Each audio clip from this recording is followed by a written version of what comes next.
So then in verse 34 here, the people answered him, "We have heard out of the law that Christ abideth forever. And how sayest thou, the Son of Man must be lifted up? Who is the Son of Man?"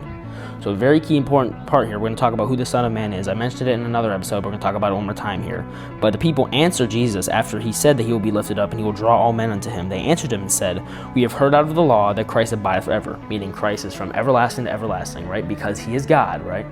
So then the Jews are confused here and saying, "How sayest thou the Son of Man must be lifted up?" So he's saying, how will you die if you're claiming to be the Son of Man, which is also the Christ? That's the stand-in. They know the Son of Man because in the scriptures, the Son of Man is another reference to who the Christ was, right? And so he's saying here that if Son of Man be lifted up and he will die, because they all knew what kind of death, they know he was referring to crucifixion. They all knew what kind of death he was signifying here. And so they're saying to him, like, well, how will he be lifted up and die then if he's supposed to live forever?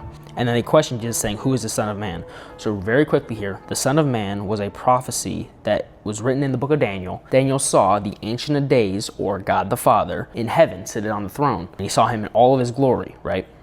And then he says, I see one more standing next to him on his right hand, which is very important here because Jesus is always referred to when he's lifted back up into heaven on the right hand of the Father. And so it's very important that Daniel also notifies and specifically writes that. That's how you could see the Holy Spirit's moving in him, and he doesn't even know what that really means in his time, but in the grand scheme of things, in the wider, broader picture, way in the future. That's also why a lot of people have a problem with the book of Daniel, is because he predicted so much that happened way in the future. They think it's almost impossible for it to have happened, but that's why he was a prophet from God, right? Because God literally spoke to him and then told him to write this stuff down. And then it literally came to pass after he prophesied of it, right? But then Daniel sees Jesus in heaven, and he says, and I see one standing next to him like the Son of Man. And so Daniel sees Jesus in heaven and calls him the Son of Man. So that's why Jesus refers to himself as the Son of Man. He's fulfilling prophecy.